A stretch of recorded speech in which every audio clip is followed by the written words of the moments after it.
This is the question from Russell Lockyer that came through. To minimise the wrestling, should the NRL consider one marker when 3 players contribute to tackling a player? No, it's too complicated. Look, there's a very simple solution to this. Let's not try and bring in obscure rules to make it work. The simple solution is when the players catch hold and try to wrestle and then clumsily collapse the tackle after the referee calls held to then try and drag out 2 or 3 more extra seconds, what we simply do is the referee calls held. If they do not immediately release, then it's a penalty.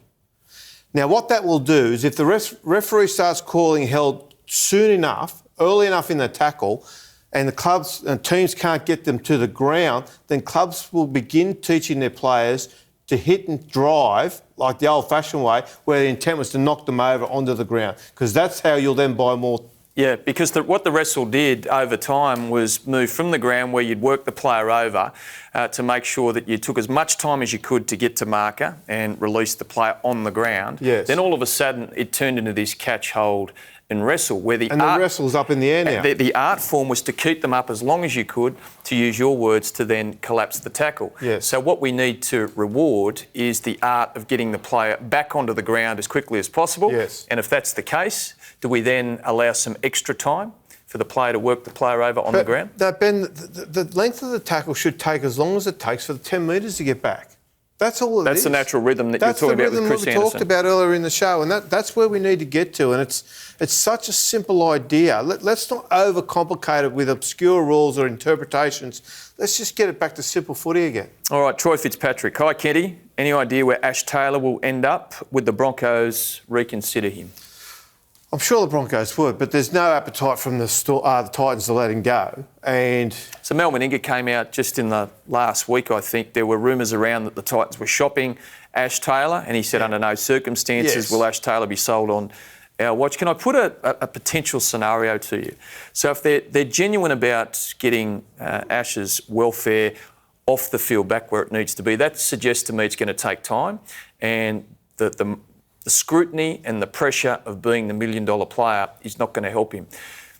What would you think about the Titans approaching the NRL and say, listen, this young man's struggling.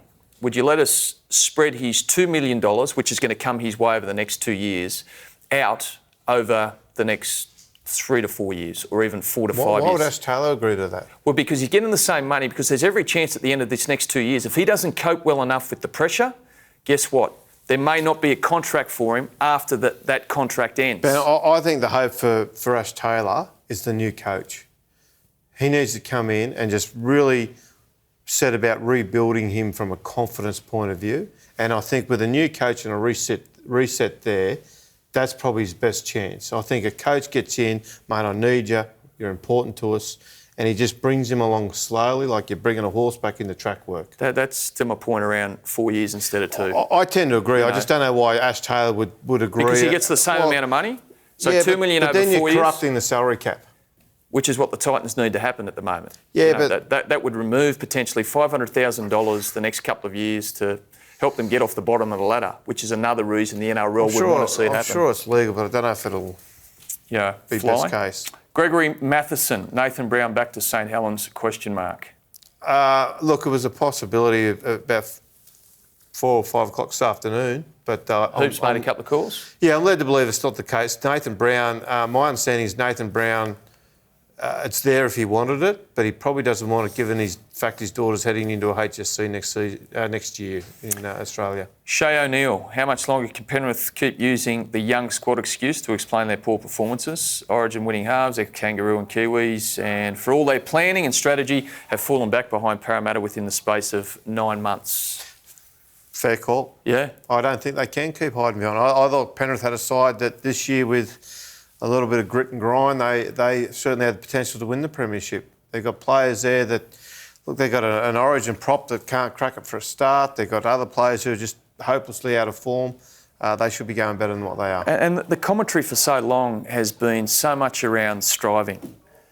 Yeah. But they never fully arrive. I know. They're always trying to get there. We have spoken about like this. Like a guy running for a bus, aren't they? That's They're just constantly running after And then, if they don't quite catch the bus that they want, then they trade out, the bird in the hand for the one they don't know about in the bush. There's another bus coming along. Well, correct. They're a development club, right? And that's the trick, is you can't keep falling in love with Generation Next. Yeah. At some point, you have to get 50 to 75 games into a core group of players so that they stick together and grow together. Jack Gibson used to say, dance with the one that brung you.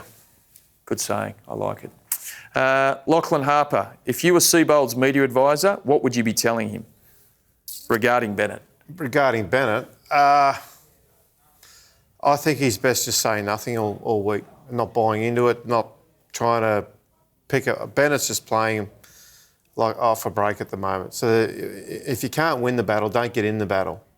You know, at best, this is me. At best, you throw the first one. That's it. Yeah. But you don't retaliate. I see a lot of, what would you call it, reputation protection from Anthony Seibold. Like he's had a bit of a tough time of it. He's come off a bad period with that coach swap where, Wayne did some damage and he struggled a bit. Yeah. There's been some naivety where he's kind of tried to distance himself from the team. I remember there was a game where they lost to Parramatta, the Broncos, and he said, look, this wasn't about strategy, this was more about effort. So that was him saying, in a fancy way, it's the players, it's not me. That's the last thing the players need to hear. No, and then he doubled down on his mistake when he came out after the Melbourne game saying, look, this is a problem that's been at the club for 10 years. Yeah, it was endemic. It's not on the current coach, So he just needs to just get down and just start coaching a little bit of effort into the players. Yeah. Phil Rock, where do you see the game in 15 years' time? Oh, man, who knows? Who knows? Look, I don't know. I don't know where we're going. We're going down a track at the moment that's... I don't see where the end point is. You'd like to think we've maybe got a broader national footprint that we've... Ben, I'd like to think that. I'd like to think the wrestle's out of the game. I'd like to think that we've got teams in capital cities. I'd like to think that we've got, hundreds of millions of dollars in assets to the game's name. But I can tell you now, already the NRL, by the end of the 2022 broadcast cycle, the NRL is budgeting to have a $50 million debt. That's how much. So that will mean in 10 years they've been given $3 billion in broadcast money and will be $50 million in debt without an asset. Yeah. We need to turn it around. Not to mention central revenue from sponsorship. Yes. Yeah. James Hoggett. Hi, Kenny. Say the NRL had more teams. Do you believe a relegation and promotion system would work to improve teams? No, it doesn't work. No. I'll tell you the problem with that. So we all look at soccer and we say, look at what happens in the English Premier League, up and down, all the rest of it. There's interest in the lower end of the table, all that, that's great. But there's not a state cup team right now in Queensland or New South Wales who could legitimately challenge at NRL level. Even the Titans would put 40 on a state cup team. Unfortunately, soccer is a different game from rugby league. And rugby league, the gap between the elite level and the next level down is just far too great. And to get the state leagues up that, you would need private financing, which we just don't have. They would need to fund, they'd need to player rosters, they would need to get into the coaches, the staff, all that to bring them up to speed. And we just don't have the money to do that. Yeah.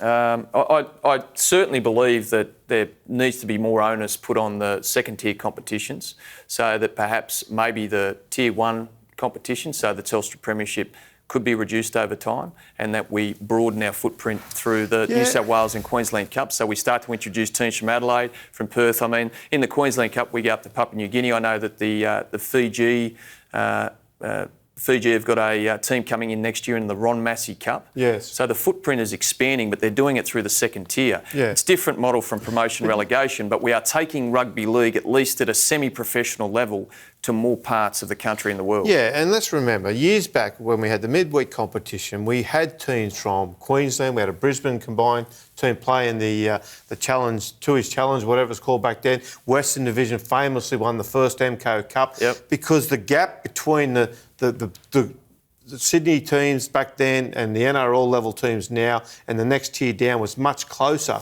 than what it is now. So you're able to do that. But some blokes were earning as much money playing bush footy as they were. Ben, but the reason those teams were eventually pushed out of that competition is because it became clear back then that the gap was far too big.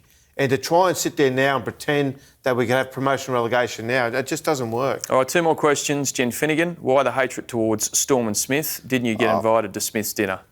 Oh, very funny, Jim. Jen. Yeah, half-wit. Okay. Look, mate, seriously, like, sit there and the Storm fans bitch and moan because they lost the 2010 premierships, okay, got caught, 29-27, 07 premierships because they got caught cheating in 2010. So you bitch and moan all year about that. Then as soon as Parramatta get done in 2016, all the Storm fans are suddenly your friends again. Because, okay, it's Parramatta now and you're hopping into Parramatta. Like, I get you supporting your team, but just show some maturity and intelligence. Like, seriously, are you that much of a wingnut that you sit there and if you have one critical comment on something that's not good in the game, suddenly you're a hater of that whole team? It's just ridiculous. Yeah, well, I've always said to people who said to me, Paul Kent hates my side, and I said, no, that's not right. He does not discriminate. He hates everyone equally. Probably hate them too, Ben. Yeah.